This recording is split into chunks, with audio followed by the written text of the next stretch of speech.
الله حق تقاته ولا تموتن إلا وأنتم مسلمون. يا أيها الناس اتقوا ربكم الذي خلقكم من نفس واحدة وخلق منها زوجها وبث منهما رجالا كثيرا ونساء واتقوا الله الذي تساءلون به والأرحام إن الله كان عليكم رقيبا.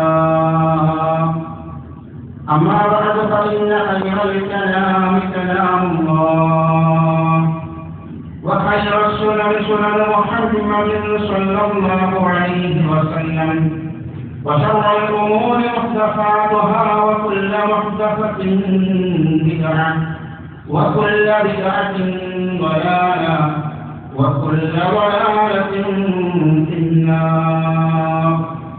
اتقوا الله عباد الله. بسم الله الرحمن الرحيم. إن الله وملائكته يصلون على النبي يا أيها الذين آمنوا صلوا عليه وسلموا تسليما.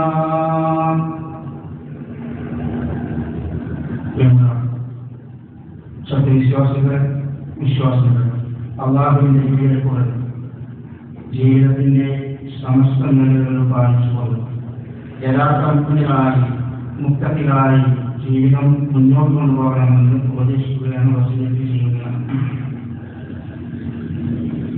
അഷ്റഫുൽ ഖൽഖ് മുഹമ്മദ് മുസ്തഫ സ്വല്ലല്ലാഹു അലൈഹി വസല്ലം ലോകത്ത് ഏറ്റവും അധികം അനുയായികളുള്ള പ്രവാചകൻ മുഹമ്മദ് മുസ്തഫ റസൂൽ സ്വല്ലല്ലാഹു അലൈഹി വസല്ലമയാണ്. ആമുഖമില്ലാതെ എന്റെ വിഷയത്തിലേക്ക് ഞാൻ പ്രവേശിച്ചത് പ്രവാചകൻ സ്വല്ലല്ലാഹു അലൈഹി വസല്ലമയുടെ മഹത്വവും അവരുടെ പദവുമൊക്കെ അറിയുകയും പഠിക്കുകയും ചാണായി മുഴത്തിന് മുഴമായി ഹബീബായ മുഹമ്മദ് മുസ്തഫ റസൂലുള്ളാഹി സ്വല്ലല്ലാഹു അലൈഹി വസല്ലമയെ പിൻപറ്റുകയും ചെയ്തവനാണ് സ്വർഗ്ഗമുള്ളത് എന്ന് ഖുർആനും ഹദീസും പഠിപ്പിച്ചിട്ടുണ്ട്. അതുകൊണ്ട് പ്രവാചകനെ കുറിച്ച് പരിചയപ്പെടുത്തുമ്പോൾ ഒരു ആമുഖത്തിന്റെ ആവശ്യം നമുക്കില്ല. അല്ലാഹു സുബ്ഹാനഹു വ തആല നിയോഗിച്ച ഒരുപാട് പ്രവാചകന്മാരുണ്ട്.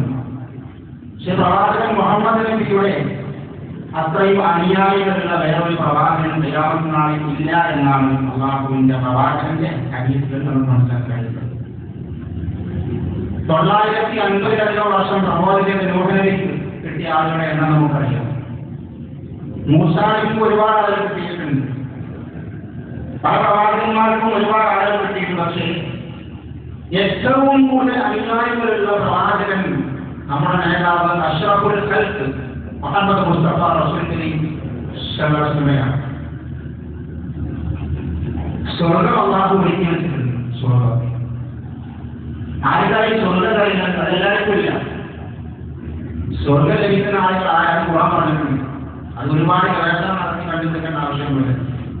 ഖുർആനിൽ സ്വർഗം ഒരുക്കി വെച്ചിട്ടുണ്ട് എന്ന് പറഞ്ഞ് ഖുർആൻ പറഞ്ഞു ഉറക്കത്തിൽ മുത്തഖീൻ, സ്വർഗ്ഗക്കാർക്ക് മുത്തഖീങ്ങൾക്കാണ്. ആരൊക്കെ സ്വർഗത്തിൽ പോകുന്ന ഗവേഷണം ചെയ്യുന്ന മണിക്കൂറുകളോളം ചർച്ച ചെയ്യേണ്ട ആവശ്യമൊന്നുമില്ല. ഖുർആനിൽ കൃത്യമായിട്ട് സരളമായിട്ട് എളുപ്പത്തിൽ പറഞ്ഞത് മുത്തഖീങ്ങൾക്കുള്ളതാണ് സ്വർഗം. അമ്പിയാക്കൾ മുഴുവൻ മുത്തഖീങ്ങളാണ്, പ്രവാചകന്മാർ മുഴുവൻ മുത്തഖീങ്ങളാണ്. പ്രവാചകന്മാരുടെ കൂടെ ജീവിച്ചവരുടെ സഹാബികൾ അസ്ഹാബികളൊക്കെ മുത്തഖീങ്ങളാണ്. ആ പ്രവാചകന്മാരെ പിൻപറ്റുന്ന അവരുടെ പാത സ്വീകരിക്കുന്ന ആളുകളോ അവരും മുത്തഖീങ്ങളാണ്. അത് നാവുകൊണ്ട് പറഞ്ഞാൽ പോരെ. നാവുകൊണ്ട് പറയുന്നതോടൊപ്പം തന്നെ മനസ്സുകൊണ്ട് കർമ്മപദത്തിൽ കൊണ്ടുവരുന്നവരെയാണ് മുത്തഖീങ്ങൾ എന്ന് പറയുന്നത്. അവർ സ്വന്തത്തിലാണ്. അവരെ മുത്തഖീങ്ങളായി പരിചയപ്പെടുത്തുക.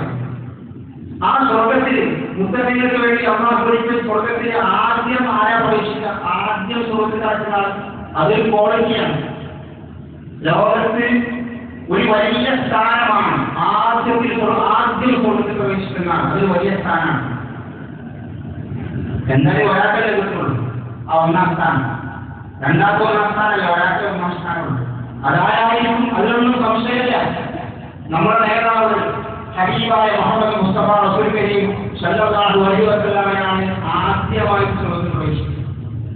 അല്ലാഹുവിന്റെ പ്രവാചകൻ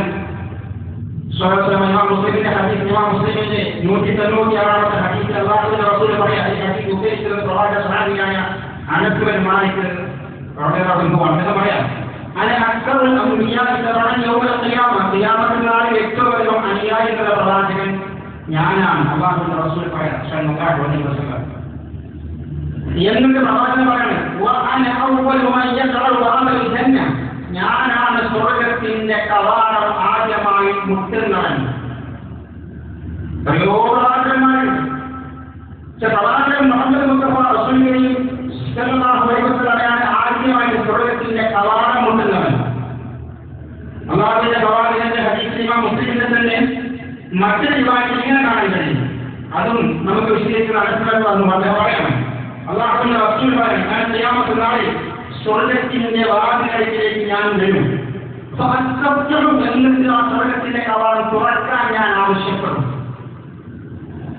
തുറക്കുന്നല്ല, മറ്റേ ഹദീസിൽ പറഞ്ഞ ഞാനത് മുട്ടും. പ്രവാചകനാണ് ഒന്നാമത്തെ അതിലേക്ക് പ്രവേശിക്കുന്നത്. ഈ ഹദീസിൽ പറയുന്ന അല്ലാഹുവിന്റെ റസൂൽ സ്വർഗ്ഗത്തിന്റെ കവാടത്തിലേക്ക് വന്നിട്ട് പ്രവാചകൻ സ്വർഗ്ഗത്തിന്റെ കവാടം തുറക്കാൻ ആവശ്യപ്പെടും. സ്വർഗ്ഗത്തിന്റെ കാവൽക്കാരനായ, അതിന്റെ കാര്യസ്ഥനായ, സ്വർഗ്ഗത്തിന്റെ മേലോട്ട് വഹിക്കുന്ന ആ മലക്ക് പറയും, അവിടുന്ന് പ്രവാചകനോട് ചോദിക്കും, നിങ്ങൾ ആരാണ്? ഒരു വല്ലാത്ത ചോദ്യമാണ്. സ്വർഗ്ഗത്തിന്റെ അവകാശി, ആ വീട്ടിൽ പ്രവേശിക്കേണ്ട തറവാടിന്റെ നാഥൻ, ആ തറവാടിലേക്ക് ആദ്യം പ്രവേശിക്കേണ്ട വ്യക്തി അങ്ങോട്ട് നടന്നു ചെല്ലുമ്പോ ആ വീട് കൈകാര്യം ചെയ്യുന്ന അതിന്റെ മലക്ക് ചോദിക്കാണ്, നിങ്ങളാരാണ്? ഈ സ്വർഗ്ഗത്തിലെ കവാടം നോക്കിയ താങ്കൾ ആരാണ്? അല്ലാഹുവിന്റെ പ്രവാചകൻ ആ ചോദ്യത്തിന് ഞാൻ മറുപടി പറയും. ഇവരെ പഠിപ്പിക്കുകയാണ്. കുട്ടികളെ പഠിപ്പിക്കുന്നത് പോലെ പ്രവാചകൻ സല്ലല്ലാഹു അലൈഹി വസല്ലം നമ്മൾക്ക് പഠിപ്പിക്കുകയാണ്. അങ്ങനെ എന്നോട് ചോദിക്കുന്ന ഞാൻ മറുപടി പറയും, മുഹമ്മദ്, ഞാൻ മുഹമ്മദാണെന്ന് പറയും സല്ലല്ലാഹു അലൈഹി വസല്ലം. അപ്പൊ ഈ മലക്ക് ചോദിക്കും, താങ്കൾക്ക് ഇങ്ങോട്ട് വരാനുള്ള ഓർഡറുണ്ടോ? സ്വർഗ്ഗത്തിൽ കടക്കാനുള്ള കൽപ്പനയുണ്ടോ? അല്ലാഹു അതിന് പെർമിഷൻ തന്നിട്ടുണ്ടോ? അടുത്ത ചോദ്യമാണ്. ആളെ പരിചയപ്പെടുത്തി, ആളെ ചോദിച്ചു, ആളെ പറഞ്ഞു. അപ്പൊ മലക്കിന്റെ ചോദ്യം, താങ്കൾക്ക് പെർമിഷൻ ലഭിക്കുന്നുണ്ടോ? അല്ലാതെ അനുമതി കിട്ടിയിട്ടുണ്ടോ? എന്നിട്ട് ഈ മലക്ക് പറയാണ്, താങ്കൾക്ക് മുൻപ് ഞാൻ ഈ സ്വർഗം ഒരാൾക്കും കൊടുക്കുന്നതല്ല. ആദ്യമായിട്ട് സ്വർഗത്തിൽ പ്രവേശിക്കുന്ന വ്യക്തി പ്രവാചകനാണ്. പ്രവാചകനാണ് സ്വർഗത്തിന്റെ കവാടം മുട്ടുന്ന വ്യക്തി. ആ പ്രവാചകന് മുൻപ് അല്ലാഹുവിന്റെ ദാനത്ത് പറയാണ്, ഈ സ്വർഗം ഒരാൾക്ക് ഞാൻ തുറന്നു കൊടുക്കുകയില്ല. ആദ്യം സ്വർഗത്തിൽ പ്രവേശിക്കുന്നത് ഈ പ്രവാചകൻ സല്ലല്ലാഹു അലൈഹി വസല്ലമയാണ്. ആ പ്രവാചകന്റെ കൂടെ സ്വർഗത്തിൽ നമ്മൾക്കും കഴിയണം. ആ പ്രവാചകന്റെ കൂടെ സ്വർഗത്തിൽ സാമീപ്യം നമുക്കും കിട്ടണം. അതിനെ പ്രവാചകൻ സല്ലല്ലാഹു അലൈഹി വസല്ലം ചില കാര്യങ്ങൾ നമ്മൾക്ക് പഠിപ്പിച്ചു തന്നിട്ടുണ്ട്. റബീഉൽ മാസത്തിൽ സാധാരണ പ്രവാചകന്റെ മതങ്ങളും പ്രവാചകന്റെ പദവികളും പ്രവാചകന്റെ മഹത്വങ്ങളും ഒക്കെ നമ്മൾ പറയുന്നവരും അത് വിശദീകരിക്കുന്നവരും അത് കേൾക്കുന്നവരുമൊക്കെയാണ് നമ്മളിവിടെ അറിയേണ്ട ഏറ്റവും പ്രധാനപ്പെട്ട ഒന്ന് പ്രവാചകൻ സ്വർഗത്തിലാണല്ലോ. ആ പ്രവാചകന്റെ കൂടെ ആ സ്വർഗത്തിൽ പ്രവേശിക്കാൻ നമ്മൾക്ക് കഴിയണം. അതാണ് നമ്മൾ ആലോചിക്കുന്നത്. നമ്മൾ ചിന്തിക്കാൻ നമ്മുടെ വൈദ്യുതി കഴിയുന്ന ഒന്നെന്താണ് റസൂലുള്ളാഹിയുടെ സ്വർഗത്തിലാണ്, പ്രവാചകന്മാരുടെ സ്വർഗത്തിലാണ്. നമുക്ക് വേണ്ടല്ലാത്ത സ്വർഗം. അതിനെന്താ നമ്മൾ ചെയ്യേണ്ടത്? അല്ലാഹുവിന്റെ പ്രവാചകൻ സല്ലല്ലാഹു അലൈഹി വസല്ലം പഠിപ്പിച്ചു, നിങ്ങൾക്ക് സ്വർഗ്ഗക്കാരിൽ മാർഗമുണ്ട്. അല്ലാഹുവിന്റെ പ്രവാചകൻ പഠിപ്പിച്ച കാര്യങ്ങൾ ചെയ്താൽ മതി. നമ്മൾ എല്ലാ സമയവും പ്രാർത്ഥിക്കേണ്ട 5 നേരം ബാങ്ക് വിളി കഴിഞ്ഞാൽ പ്രാർത്ഥനയുണ്ട്. നിങ്ങൾ ആലോചിച്ച് നോക്കി, എപ്പോഴും നമ്മൾ റസൂലുള്ളാഹിക്ക് വേണ്ടി പ്രാർത്ഥിക്കുന്നവരാണ്. റസൂലുള്ളാഹിയോട് പ്രാർത്ഥിക്കുന്നവരല്ല, റസൂലുള്ളാഹിക്ക് വേണ്ടി പ്രാർത്ഥിക്കുന്നവർ. അല്ലാഹുവിനോട് പറയാം, അല്ലാഹുവേ റസൂലുള്ളാഹിക്ക് കൊടുക്കണേ. എന്താ റസൂലുള്ളാഹിക്ക് കൊടുക്കേണ്ടത്? അല്ലാഹുവിന്റെ റസൂൽ പറഞ്ഞു, സല്ലല്ലാഹു അലൈഹി വസല്ലം എന്നോടും നിങ്ങളോട് കൽപ്പനയാണ്, സ്വഹാബികളെ, സത്യവിശ്വാസികളെ, നിങ്ങൾ എനിക്ക് വേണ്ടി അല്ലാഹുവിനോട് വസീല ചോദിക്കണം. വസീല ഒരു വലിയ പദവിയാണ്. ലോകത്ത് ഒരാൾക്കും കിട്ടാത്ത പദവി ഒരാൾക്ക് കിട്ടും. ഞാൻ നേരത്തെ പറഞ്ഞല്ലോ, നമ്പർ 1 ഫസ്റ്റ് റാങ്ക്, 1ാം സ്ഥാനം റസൂലുള്ളാഹി കൊണ്ടുപോയി സല്ലല്ലാഹു അലൈഹി വസല്ലം. രണ്ടാമതൊരു പദവിയുണ്ട് സ്വർഗ്ഗത്തിൽ പ്രവേശിച്ചാൽ. അത് ഏറ്റവും ഉയർന്ന പദവിയാണ്. അത് ഏതാണ്? അത് വസീല എന്ന് പറയുന്ന പദവിയാണ്. അല്ലാഹുവിന്റെ റസൂൽ നിങ്ങൾക്ക് വസീല ചോദിക്കണം. യാ റസൂലുള്ളാഹി വസീല. സ്വഹാബത്തിന്റെ ചോദ്യം, അല്ലാഹുവിന്റെ റസൂലേ എന്താണ് ഈ വസീല? പ്രവാചകന്റെ മറുപടി,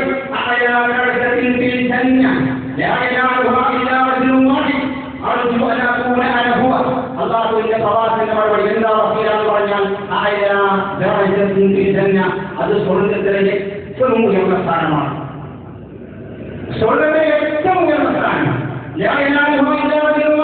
ഒരാൾക്കേ അത് കിട്ടും, ഒരാൾക്കേ അതിന് അർത്ഥമുള്ളൂ. ആ ഏറ്റവും ഉയർന്ന സ്ഥാനം, അതിന്റെ പേര് വസീല എന്നാണ്. ആ ദറജയിൽ ഒരാൾ മാത്രമാണ് അർഹൻ. അല്ലാഹുവിന്റെ റസൂൽ പറയാം, അതിന് അർഹൻ ഞാനാകാൻ ഞാൻ ആഗ്രഹിക്കുന്നു. ആ വസീല എന്ന് പറയുന്ന പദവിക്ക് അർഹൻ ഞാനായിരിക്കണം. അതാണ് എന്റെ ആഗ്രഹം. അത് റസൂലുള്ളാഹിന്റെ ആഗ്രഹമാണ്, റസൂലുള്ളാഹിന്റെ ആഗ്രഹമാണ്. റസൂലുള്ളാഹി പറയാം, നിങ്ങൾ എനിക്ക് വേണ്ടി ചോദിക്കണം, നിങ്ങൾ എനിക്ക് വേണ്ടി ചോദിക്കണം. റസൂലുള്ളാഹിയുടെ ആഗ്രഹമാണ് നമ്മൾ പൂർത്തീകരിക്കുന്നത്. പ്രവാചകൻ നമ്മളോട് വസീലത്താണ്. റസൂലുള്ളാഹിയുടെ ആഗ്രഹം നിറവേറ്റി കൊടുക്കാൻ. എന്താണ് ഈ ആഗ്രഹം? റസൂലുള്ളാഹിയുടെ വസീല എന്ന് പറയുന്ന പദവി വേണം. അത് സ്വർഗ്ഗത്തിലെ ഉന്നതമായ സ്ഥാനമാണ്. റസൂൽ പറയാം, നിങ്ങൾ എനിക്ക് വേണ്ടി റസൂലിനോട് പറയണം, എനിക്ക് വേണ്ടി റസൂലിനോട് പറയണം. ആ ഉയർന്ന സ്ഥാനം എനിക്ക് കിട്ടാൻ വേണ്ടിയിട്ട് നമ്മൾ എന്താ പറയുന്നത്? അല്ലാഹുവിന്റെ പ്രവാചകൻ സല്ലല്ലാഹു അലൈഹി വസല്ലം പറയേണ്ട പദം ശരിക്കും പഠിപ്പിച്ചു. അത് അല്ലാഹുവിന്റെ റസൂലിന്റെ ഹദീസിൽ പഠിപ്പിച്ചത്, എല്ലാ നമസ്കാരങ്ങളും എല്ലാ ബാങ്കിന് ശേഷം 5 നേരം ബാങ്ക് വിളിക്കും. ബാങ്ക് കൊടുത്തു കഴിഞ്ഞാൽ 2 പ്രാർത്ഥനയുണ്ട്. ഒന്ന് സ്വലാത്താണ്. അതേതാ സ്വലാത്ത്? അല്ലാഹുമ്മ സ്വല്ലി അലാ മുഹമ്മദിൻ വഅലാ ആലി മുഹമ്മദ് കമാ സ്വല്ലൈത അലാ ഇബ്രാഹിം വഅലാ ആലി ഇബ്രാഹിം ഇന്നക ഹമീദും മജീദ്. അല്ലാഹുമ്മ ബാരിക് അലാ മുഹമ്മദിൻ വഅലാ ആലി മുഹമ്മദ് കമാ ബാരക്ത അലാ ഇബ്രാഹിം വഅലാ ആലി ഇബ്രാഹിം ഇന്നക ഹമീദും മജീദ്. ഇത് 14 രൂപത്തിൽ വന്നിട്ടുണ്ട്. ലഫ്സുകളിൽ വ്യത്യാസങ്ങളുണ്ട്. ലഫ്സുകളിൽ 14 രൂപത്തിൽ വന്നിട്ടുണ്ട്. അതൊക്കെ ശരിയായ റിപ്പോർട്ടാണ്. നമ്മൾ ഇബ്രാഹിമിനെ സ്വലാത്തിന്റെ പേര് വിളിക്കാറുണ്ട്. ആ സ്വലാത്ത് ചെല്ലണം ബാങ്ക് വിളി കഴിഞ്ഞാൽ. പിന്നെ പ്രാർത്ഥനയാണ്, അല്ലാഹുമ്മ റബ്ബ ഹാദിഹി ദഅവത്തി താമ വസ്സലാത്തിൽ ഖായിമ ആതി മുഹമ്മദിൽ വസീലത വൽ ഫളീല. അല്ലാഹുവേ നൽകണം എന്റെ പ്രവാചകനെ, അല്ലാഹുവേ കൊടുക്കണം എന്റെ പ്രവാചകനെ, അല്ലാഹുവേ കൊടുക്കണം എന്റെ പ്രവാചകനെ എന്ന് കൊടുക്കണം. അൽ വസീലത വൽ ഫളീല. വസീല ഫളീല എന്ന 2 പദവികൾ. അത് സ്വർഗ്ഗത്തിലെ ഉന്നതമായ സ്ഥാനമാണ്. അല്ലാഹുവേ എന്റെ നബിക്ക് നൽകണേ. എന്ത് പ്രാർത്ഥനയാണ് അത്? മനസ്സറിഞ്ഞ വിശ്വാസം പ്രാർത്ഥിക്കുമ്പോൾ അവരെക്കാൾ റസൂലുള്ളാഹിയെ സ്നേഹിക്കുന്ന ഒരാൾ ലോകത്തുണ്ടാവില്ല. മരണം വരെ പ്രാർത്ഥിക്കാൻ എന്റെ നബിക്ക്, എന്റെ പ്രവാചകന്, എന്റെ ഹബീബിന് അല്ലാഹുവേ നൽകണം എന്ന് നൽകണം. വസീല നൽകണം, ഫളീല നൽകണം. അത് സ്വർഗ്ഗത്തിലെ ഉന്നതമായ സ്ഥാനമാണ്. 5 നേരം ഒരു വിശ്വാസം പറയാം. അത് റസൂലുള്ളാഹിക്ക് അല്ലാഹു കൊടുക്കും. നമ്മൾ പറയണം, നമ്മൾ പറഞ്ഞാൽ റസൂലുള്ളാഹിയുടെ വസീയത്ത് നിങ്ങൾ എനിക്ക് വേണ്ടി പറയണമെന്ന് എത്ര ആൾ പറയാറുണ്ട്? ഇന്ന് വാങ്ങി വിളിച്ചത്, ചുമ്മായിട്ട് വാങ്ങി വിളിച്ചത് നമ്മൾ എത്ര ആൾ പറഞ്ഞു? സുബഹിക്ക് വിളിച്ചത് എത്ര ആൾ പറഞ്ഞു? നമ്മൾ എത്രയോ കാലം പറഞ്ഞ് ജീവിക്കാൻ പോയി. എത്ര കൊല്ലം നമുക്ക് പറയാൻ തുടങ്ങി, പറയുന്നവരുണ്ട്, പറയാത്തവരുണ്ട്. മനസ്സിൽ ഉറപ്പ് വേണം. വാങ്ങി വിളിക്കുമ്പോൾ എന്റെ നബി പറഞ്ഞിട്ടുണ്ട്, നബിക്ക് വേണ്ടി ചോദിക്കാൻ അല്ലാഹുവിനോട് വസീയത്ത് ചോദിക്കാൻ. അത് ചോദിക്കണം, ആ വസീയത്ത് ചോദിക്കണം. ആ വസീയത്ത് ചോദിക്കുന്നതിലൂടെയാണ് അല്ലാഹുവിന്റെ പ്രവാചകന്റെ സ്നേഹം നമുക്ക് ഉണ്ടാകുന്നത്. ആ സ്നേഹം ഉണ്ടാകുന്ന അല്ലാഹുവിന്റെ പ്രവാചകനെ പഠിപ്പിക്കാം. യഥാർത്ഥ സ്നേഹിക്കുന്നവരെ നമ്മുടെ മാതൃക റസൂലുള്ളാഹി സ്വല്ലല്ലാഹു അലൈഹി വസല്ലം അല്ലാഹുവിന്റെ പ്രവാചകനെ സ്നേഹിക്കുന്ന യഥാർത്ഥ വിശ്വാസികൾ ആരാണെന്ന് അല്ലാഹുവിന്റെ റസൂലിന്റെ ഹദീസിൽ വിശദീകരിക്കുന്നു. അല്ലാഹുവിന്റെ പ്രവാചകന്റെ കൂടെ ജീവിച്ചവരാണ് സ്വഹാബികൾ. റസൂലിനെ ജീവിച്ചിരിക്കുമ്പോൾ റസൂലുള്ളാഹിയുടെ കൂടെ ഇങ്ങനെ ജീവിക്കാതാണ് ലോകത്ത് വലിയ സ്ഥാനം. അത് നമുക്ക് കിട്ടൂല. അത് സ്വഹാബികൾ കൊണ്ടുപോയി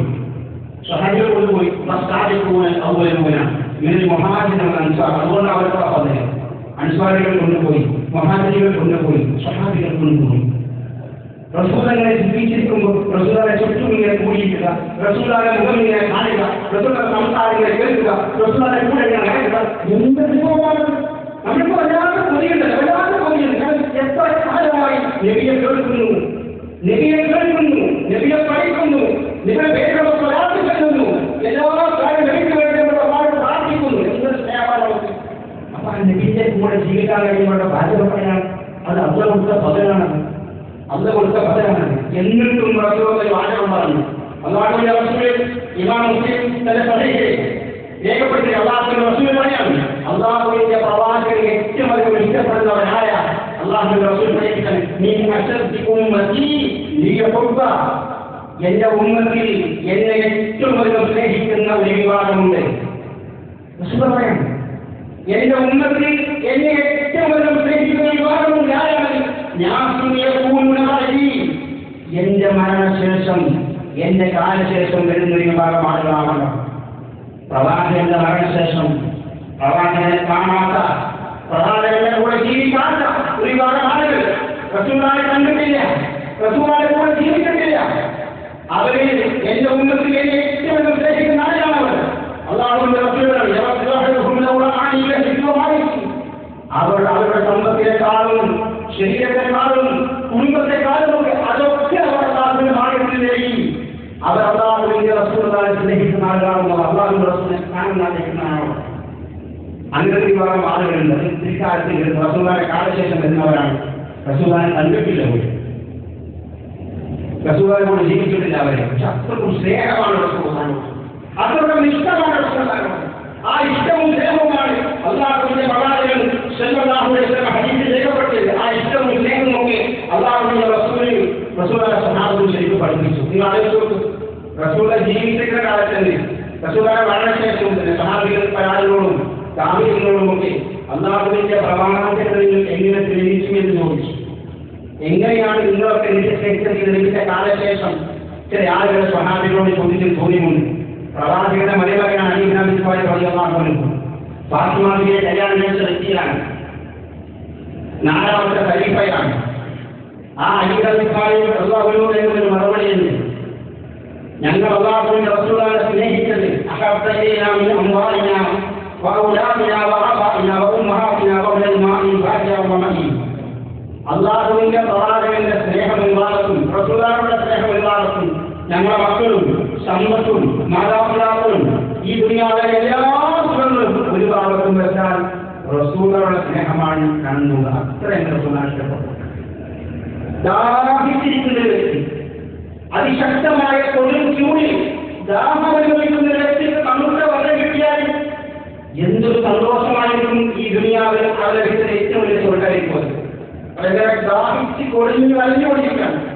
മരിക്കാറായി അത്രയും ദാഹിക്കുന്ന സമയത്ത് തണുത്ത കുറച്ച് വെള്ളത്തിന്റെ അവസ്ഥ. അതിനേക്കാൾ ഞങ്ങളുടെ മാതാപിതാക്കളെക്കാൾ സമ്പത്തിനേക്കാൾ മക്കളെക്കാൾ ഞങ്ങൾക്ക് അല്ലാഹുവിന്റെ പ്രവാചകൻ സ്നേഹവും ഇഷ്ടമായിരുന്നു എന്നാണ് അവിടെ നിന്ന് പഠിപ്പിക്കുന്നത്. അല്ലാഹുവിന്റെ പ്രവാചകനെ കുറിച്ച് അവർ പറയാം. പ്രവാചകന്റെ കാലശേഷം സഹാബികളും താബീഈങ്ങളും പറയാൻ സ്വർഗത്തെ കുറിച്ച് പറഞ്ഞതാണ്. ഇതാണ് ചോദ്യം. സ്വർഗത്തെ കുറിച്ച് പറഞ്ഞതാണ് ചോദ്യം. അപ്പൊ ആ സമയത്ത് സ്വർഗത്തെ കുറിച്ചിട്ട് ചോദിച്ചു, പുല്ലനായി തന്നെ ഞങ്ങൾക്ക് സ്വർഗത്തെ കുറിച്ച് പറയാം, എന്താണ് സ്വർഗത്തിലുള്ളത് എന്നാ ചോദ്യം. അപ്പോ അവരുടെ മറുപടി ഇതാണ്, ഫീഹാ റസൂലുള്ളാഹ്, ഫീഹാ റസൂലുള്ളാഹ്, സ്വർഗത്തിൽ റസൂലിനെ കാണാൻ. സ്വർഗത്തിലെ റസൂലുള്ളാഹിനെ കാണാം. ഞാൻ സ്വർഗത്തിന്റെ സ്വയം എന്തൊക്കെയാണെന്ന് ചോദ്യം. ഒന്നാമത്തെ മറുപടി ഇതാണ്, ഫീഹാ റസൂലുള്ളാഹ്, അവിടെ റസൂൽ തന്നെ. റസൂലുള്ളാഹിനെ നേരിട്ട് കാണാനോ, റസൂലിന്റെ കൂടെ താമസിക്കാനോ, ആ ആഗ്രഹം, ഈ ചിന്ത അവരെ സ്വർഗത്തിലേക്ക് അടുപ്പിക്കാണ്.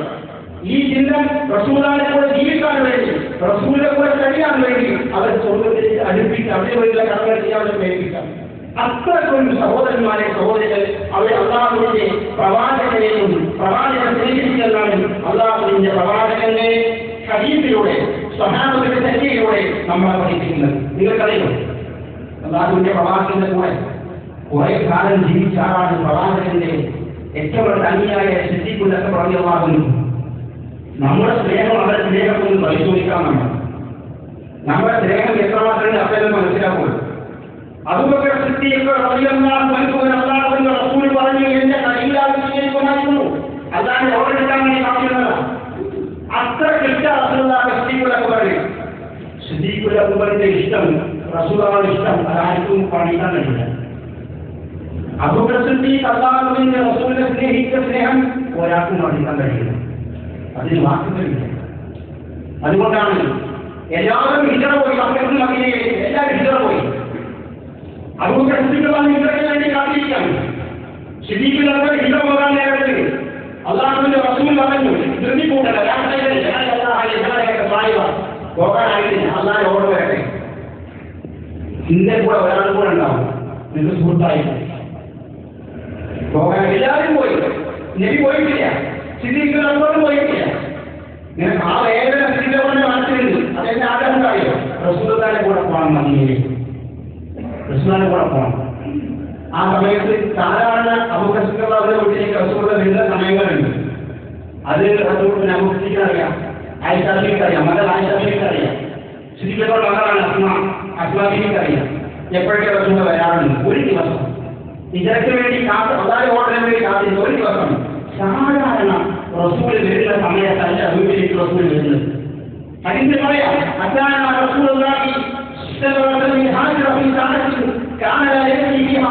അള്ളാഹുവിന്റെ റസൂൽ ഇത്രയും കാലം ആ സമയത്ത് ഞങ്ങളുടെ വീട്ടിലേക്ക് വന്നിട്ടില്ല, ഇതുവരെ വരാത്തൊരു സമയത്താണ് റസൂലിന്റെ വരവ്. ആ വരവ് കണ്ടപ്പോ അബൂബക്കർ പറയാം, ഇല്ലാതെ ഒരു പുതിയ കാര്യമുണ്ടല്ലോ, എന്തിനും പുതിയ കാര്യമില്ല. ഈ സമയത്ത് റസൂൽ വരില്ല. റസൂൽ വീട്ടിലേക്ക് വന്നിട്ട് വന്നപ്പോൾ അബൂബക്കർ അദ്ദേഹത്തിന്റെ കട്ടിൽ നിന്ന് എഴുന്നേറ്റു. റസൂൽ ഇരിക്കാൻ വേണ്ടി സ്ഥലം കൊടുത്തു. റസൂൽ അവിടെ ഇരുന്നു.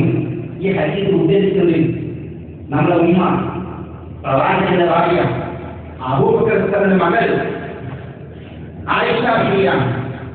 വീട്ടിൽ ആയിഷ ബീവിയുണ്ട്, അസ്മാ ബീവിയുണ്ട്, രണ്ടാളും മക്കളാണ്. ഇവരാണ് ഈ സമയം പറയുന്നത്. റസൂൽ വന്നവിടെ ഇരുന്നു. അല്ലാഹുവിന്റെ റസൂൽ പറഞ്ഞു, അബൂബക്കർ അള്ളാന്റെ ഓർഡർ വന്നിട്ടുണ്ട്, പുറപ്പെട്ടോ. അപ്പൊ ചോദ്യം, താങ്കളുടെ കൂടെയാണ്, എനിക്ക് അനുഭവമല്ലോ, അള്ളാന്റെ ഓർഡർ ഉണ്ട്, എന്റെ കൂടെ പോകുന്നു. ഇത് കേട്ട ഉടനെ അബൂബക്കർ സിദ്ദീഖിന്റെ മകൾ ആയിഷ ബീവി പറയാണ്, അത് കേട്ട സമയത്ത്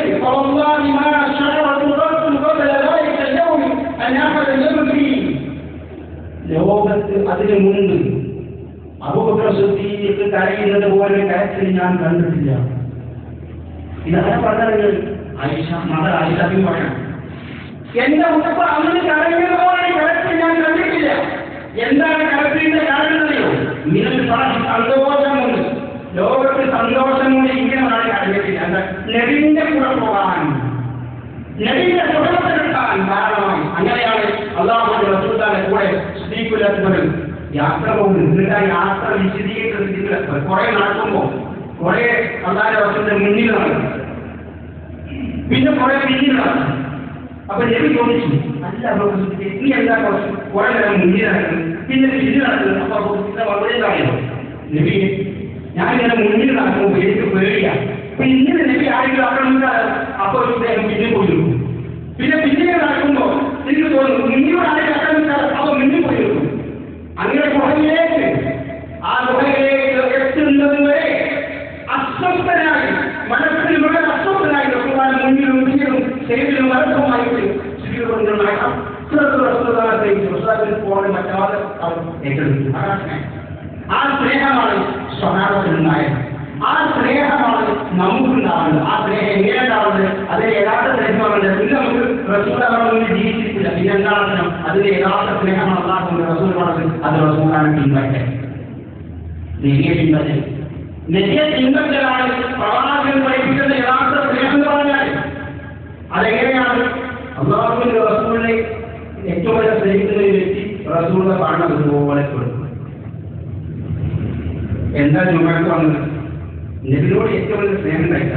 അതെന്താ നബി പഠിപ്പിച്ചു അതുകൊണ്ട് ചുമഴ്ച നമ്മൾ പഠിക്കുന്നു. എന്താ ഹറാം ചെയ്യാത്തത്? അത് നബി പറഞ്ഞിട്ട് ചെയ്യാൻ പറ്റൂല. ചെയ്യൂല. ഇതാണ് ഏറ്റവും വലിയ സ്നേഹമാണ്. അതാണ് ഒരാളെ സ്നേഹിക്കാൻ ഏറ്റവും വരുമ്പോൾ അതാണ് അള്ളാഹുവിന്റെ ഇതിനെ പിൻപറ്റുക. എന്താ നെയ്യാണിക്ക് താഴെ വസ്ത്രം കഴിക്കാത്തത്? നെയ്യാണിക്ക് താഴെ വസ്ത്രം കഴിക്കാൻ എന്താ കഴിക്കാത്തത്? നെല്ല് വളർത്താൻ പറ്റില്ല. അതാണ് നെല്ലുകളുടെ സ്നേഹം. നമ്മൾ വെറുതെ ഈ തൊഴിലോട് പഠിച്ച കാര്യം നമ്മൾ പ്രവർത്തി പറഞ്ഞിട്ട് വേണം. നെല്ല് വളർത്തുന്നത് നെയ്യാണിക്ക് താഴെ വസ്ത്രം പറ്റില്ല. നെല്ല് വളർത്താൻ ഇത് ഞാൻ മുങ്ങിയാലേ എനിക്ക് എന്നോട് സ്നേഹമാണ്, ഇഷ്ടമാണ്, ഞാൻ ഇങ്ങനെ ചെയ്യുള്ളൂ.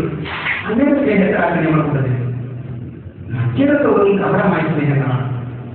ഞാൻ നമ്മൾ സ്വീകരിക്കുക. പിന്നെ ഇഷ്ടമുണ്ടാവുക നെല്ല് പറയുന്നത് ചെയ്യാൻ സാധനം ചെയ്യരുത്. നെല്ലോട് എടുക്കാൻ ചെയ്യുക.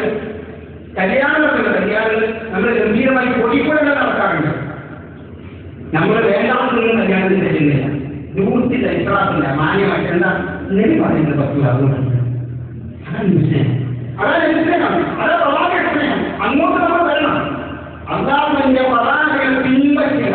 ജീവിതത്തിൽ, ആരാധനയിൽ, കർമ്മത്തിൽ, ആചാരത്തിൽ എല്ലാത്തിലും റസൂലാണ് പിൻപറ്റുക. അങ്ങനെ സ്നേഹിക്കുന്ന എത്ര ആൾ നാട്ടിലുണ്ട്, നമ്മുടെ കുടുംബത്തിലുണ്ട്. നമ്മുടെ സ്നേഹത്തിന്റെ പരിശോധനകളുണ്ട്. അപ്പോൾ യഥാർത്ഥ മുക്കിനാവുള്ളൂ, അല്ലെങ്കിൽ യഥാർത്ഥ മുക്കിനാവില്ല. അതുകൊണ്ട് സഹോദരന്മാരെ ശരിക്കും മനസ്സിലാക്കുക. സ്വർണ്ണം കിട്ടണമെങ്കിൽ റസൂലിനെ പിൻപറ്റണം. ആ സ്നേഹം പരിപൂർണമായില്ല. അങ്ങനെയാണെങ്കിൽ സ്വർണ്ണം ഉണ്ടാകുന്നു. അള്ളാഹു സുബ്ഹാനഹു വ തആല നമുക്ക് തോന്നിക്കുന്നതാണ്.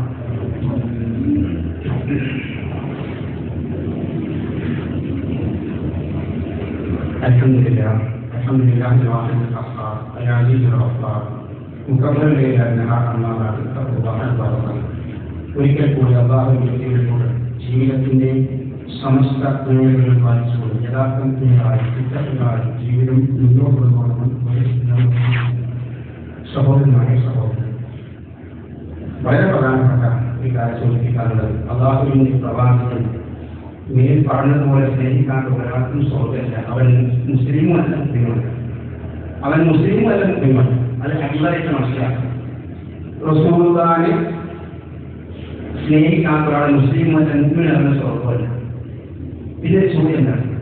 അള്ളാഹുവിന്റെ പ്രവാചകനെ സ്നേഹിക്കുന്ന ഒരാൾ അള്ളാഹുവിന്റെ റസൂലും സഹാബത്തും പഠിപ്പിച്ച രൂപത്തിലാണ് അദ്ദേഹം പഠിപ്പിക്കുന്നത്.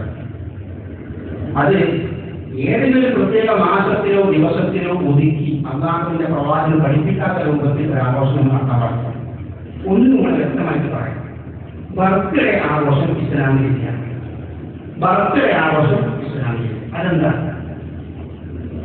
അതെന്താണ്? നമ്മളൊക്കെ ജനിച്ചു, നമുക്കൊരു ഡേറ്റ് ഓഫ് ബർത്ത് ഉണ്ട്, നമ്മുടെ മക്കൾക്കുണ്ട്, നമ്മളെല്ലാം ചെയ്യാം. പഴയ ആളുകൾക്കൊന്നും അങ്ങനെ ഒന്നും ഉണ്ടായിരുന്നില്ല. ഇപ്പൊ വരുന്ന തലമുറകൾ ഇതൊക്കെ കൂടി വരികയാണ്. ബർത്ത്ഡേക്ക് വേണ്ടി കേക്ക് മേടിക്കുക, ബർത്ത്ഡേക്ക് വേണ്ടി കൈമാറി, അതിങ്ങനെ കുറേ കാലങ്ങൾ ചെയ്തു വരുമ്പോഴായാലും അത് പ്രശ്നക്കാരായിത്തീരും. പിന്നോട് അങ്ങനെയും അന്യമതസ്ഥരുടെ ഈ ശീലങ്ങളും ആചാരങ്ങളും നമ്മളങ്ങനെ അതിനെ തീർന്നിരിക്കും. നമ്മൾ മക്കളൊക്കെ പലരും കൊടുക്കുന്നവരുണ്ടല്ലോ, പല ആൾക്കാരും കൊടുക്കുന്നവരുണ്ട്. എന്താണ് ഈ ബർത്ത്ഡേക്ക് അല്ലാതെ ആഘോഷിക്കുക, വീട്ടിൽ ആഘോഷിക്കുക. അള്ളാഹുവിന്റെ പ്രവാചകൻ ഒരു ബർത്ത്ഡേ ആഘോഷം ഇസ്ലാമിൽ പഠിച്ചിട്ടില്ല. അങ്ങനെ ബർത്ത്ഡേ ആഘോഷിക്കില്ല. ശരീരത്തോടെ ബർത്ത്ഡേ എന്നാണ്, ഉമ്മയുടെ ബർത്ത്ഡേ എന്നാണ്, അതിന്റെ ബർത്ത്ഡേ എന്നാണ് ആലോചിക്കുക. ഇവരെക്കാൾ വെച്ചാൽ നമ്മളായി ഇവർക്കൊരു ബർത്ത്ഡേ ഇല്ല. റസൂലുള്ളാഹിന്റെ ബർത്ത്ഡേ, അള്ളാഹുവിന്റെ റസൂൽ ജനിച്ചതെന്ന ഫെബ്രുവരി 12, 9, 11, റമദാൻ മാസം പല റിപ്പോർട്ടുണ്ട്. എന്താ അങ്ങനെ വരാൻ കാരണം? ജനനത്തിനും മരണത്തിനും ഇസ്ലാം ഒരു പ്രാധാന്യം കൊടുക്കുന്നില്ല. ജനന കഴിച്ച് മരണം കഴിച്ചില്ല, അങ്ങനെയൊന്നുമില്ല. അള്ളാഹു റസൂലിന്റെ വയസ്സിൽ റമദാൻ 12-നാണ്. അന്നെല്ലാവരും ദുഃഖം ആഘോഷിക്കുക. ഇസ്ലാമിന്റെ മരണത്തിന്റെ പേരിൽ എല്ലാവരും ദുഃഖം ആഘോഷിക്കുക. ചരമവാർഷികം, ഓർമ്മദിനം, ഇതൊക്കെ കൂടിയേ പഞ്ചില്ലാത്ത കുറെ കൂടിയേ. എന്താ അങ്ങനെ നമ്മൾ സ്റ്റാറ്റസ് വെക്കുക? ഓർമ്മദിനം. ആരുടെ തെറ്റിയതൊക്കെ ഓർമ്മദിനം. എന്നിട്ട് ആ മരിച്ചാളെ ഫോട്ടോ വെക്കുക. മരിച്ച് കൊല്ലം 2 കൊല്ലം മുൻപ് ബാപ്പാന്റെ ഫോട്ടോ, ഉമ്മാന്റെ ഫോട്ടോ, ഓർമ്മദിനം. അത് മുസ്ലിമിന്റെ മാറ്റല്ല, ഇസ്ലാമിന്റെ ചരിത്രമല്ല. ഇസ്ലാമിന്റെ പാരമ്പര്യമല്ല, ഓർമ്മയാണ്. അനുസന്മാരാണ് നൽകുന്നത്. ബർത്ത്ഡേ ആഘോഷം, അതിൽ ഗിഫ്റ്റ് കൈമാറൽ ഇസ്ലാമിന് അങ്ങനെയൊന്നുമില്ല. അങ്ങനെ ഉണ്ടെങ്കിൽ അവതാര വസ്തുക്കളുടെ ബർത്ത്ഡേ ഉണ്ടാകുമായിരുന്നു. ജന്മദിനാഘോഷം ഇസ്ലാമിലില്ല. അതുകൊണ്ടാണ് നിങ്ങൾ ജന്മദിനാഘോഷം ആഘോഷിക്കാത്തത്. റസൂൽ പഠിപ്പിച്ചിട്ടില്ല, പഠിപ്പിച്ചിട്ടില്ല, അങ്ങനെ വന്നിട്ടില്ല. ഷാഫി മതമില്ല, അമ്പി മതമില്ല, അനബി മതമില്ല, മാലിക് മതമില്ല, ഒരു മതമില്ല. റസൂൽ പറഞ്ഞിട്ടില്ല. അപ്പൊ റസൂലാണ് സ്നേഹം അതെങ്ങനെ പള്ളിയിൽ നിൽക്കാൻ വരുന്നു, നോമ്പെടുക്കുന്നു, സുന്നത്തിടുന്നു. എത്ര ആളുകൾ രാത്രി എഴുന്നേറ്റ് അനുസരിച്ചു, എത്ര അനുസരിച്ചു, എത്ര ആളുകൾ ഖുർആൻ ഓതി. അവിടെ നിന്ന് നിങ്ങളുടെ സ്നേഹമൊന്നുമില്ല. പിന്നെ എവിടെ സ്നേഹം? അങ്ങാടിയുടെ ആളുകൾക്ക് നമ്മുടെ പാവന സഹോദരങ്ങൾ അവർ സാധുക്കളാണ്, അറിയില്ല. ഒക്കെ നമ്മുടെ സഹോദരൻ അറിയില്ല. അറിയില്ലാത്തതുകൊണ്ട് ഈ ജന്മദിനാഘോഷത്തിന് റോഡ് ബ്ലോക്കാക്കി നമ്മൾ നബിദിനം ആഘോഷിക്കുക. നമ്മുടെ സഹോദരങ്ങൾ പറഞ്ഞ് മനസ്സിലാക്കി കൊടുക്കണം. ചീത്ത പറയുന്നത് അവർ മുസ്ലിങ്ങളുമാണ്. അല്ലെങ്കിൽ ഞാൻ ഇത് സ്വർഗം ചെയ്യാണ്, അത് തിരുത്തി കൊടുക്കും. അതല്ല റസൂലുള്ളാഹിന്റെ മരണപ്പെട്ട് എത്ര കാലം അവർ സഹായികൾ ജീവിച്ചു? ആരെങ്കിലും പ്രായം നടത്തി വിശ്വസിച്ചാൽ ആരെങ്കിലും ഒരു മൊഴി നടത്തിയില്ല. അതുകൊണ്ട് റസൂലെ പഠിപ്പിക്കുന്നവരെ നോക്ക് എന്തെങ്കിലുമില്ല നമ്മളത് മാറ്റി നമ്മുടെ സ്വന്തം പറഞ്ഞു കൊടുക്കും. എല്ലാവർക്കും സ്വർണ്ണം കിട്ടും. നല്ല ഇതൊക്കെ ഒരു റാലി നടത്തില്ല, ഒരു സമ്മേളനം നടത്തില്ല, അവിടെ ബിരിയാണി വെക്കില്ല, അവിടെ ഭക്ഷണം നല്ല സംഗതിയല്ല. എല്ലാവരും നമുക്കൊക്കെ കഴിച്ചുകൂടെ? എന്തിനാണ് എടുക്കുന്നത്? സുഖം നഷ്ടപ്പെടാൻ പാടില്ല. അതുകൊണ്ട് നമ്മൾ പ്രത്യേകം ശ്രദ്ധിച്ച് വിരാട്ടിലേക്ക് പോകാൻ അള്ളാഹുവിന്റെ റസൂലിനെ പഠിപ്പിക്കാത്ത മാർഗങ്ങൾ ഒഴിവാക്കുക, കഴിഞ്ഞ ക്രമം ഒഴിവാക്കുക. അതേപോലെ തന്നെ ഈ വർഷാവസാനങ്ങൾ അതൊക്കെ കാണിക്കുക. അത് നമ്മളെ തെറ്റേണ്ടത്. ഇതൊന്നും ഇവിടുന്ന് ഈ പള്ളിന്റെ ലിംബറിൽ പറഞ്ഞിട്ടില്ലെങ്കിൽ ലോകത്തിൽ ഞാനും പറയുന്നത് നബിന്റെ കത്തോടെ രേഖപ്പെടുത്തിയിട്ടുണ്ട്. ലോകത്തിൽ ഞാനും പറയുന്നു, ലിംബറിനെ പറയുന്നുള്ളൂ, അവരെ പറയുന്നുള്ളൂ. നമ്മൾ മനസ്സിലാക്കുക അയൽവാമാരുണ്ടാവണം, അല്ലാതെ എല്ലാവർക്കും കൂടെ പോകണം. നമ്മൾ മുസ്ലിങ്ങളാണ്, നമുക്കൊരു റൂട്ടിൽ കൂടാൻ കഴിക്കുന്നത് എനിക്ക് അപ്പുറത്തും വേണം. ആചാരങ്ങൾ അനുഷ്ഠാനങ്ങൾ ഒന്നും പഠിപ്പിച്ച് മാത്രമല്ല. അതുകൊണ്ട് സഹോദരന്മാരെ പ്രത്യേകം അതുകൊണ്ട് ശ്രദ്ധിക്കണം. നമ്മുടെ മക്കളെയും കൂടെ പഠിപ്പിക്കണം. ഈ തലമുറ മക്കളെയും കൂടെ പഠിപ്പിക്കാം. അള്ളാഹു സുബ്ഹാനഹു വ തആല اللهم اغفر لجميع والمسلمين والمسلمات الأحياء منهم والأموات إنك مجيب دعوات يا قاضي الحاجات. اللهم أجرنا من النار، اللهم أجرنا من النار. اللهم أعز الإسلام والمسلمين وأذل الشرك والمشركين. اللهم يا مقلب القلوب ثبت قلوبنا على دينك. اللهم توفنا مسلما وألحقنا بالصالحين. ربنا آتنا في الدنيا حسنة وفي الآخرة حسنة وقنا عذاب النار.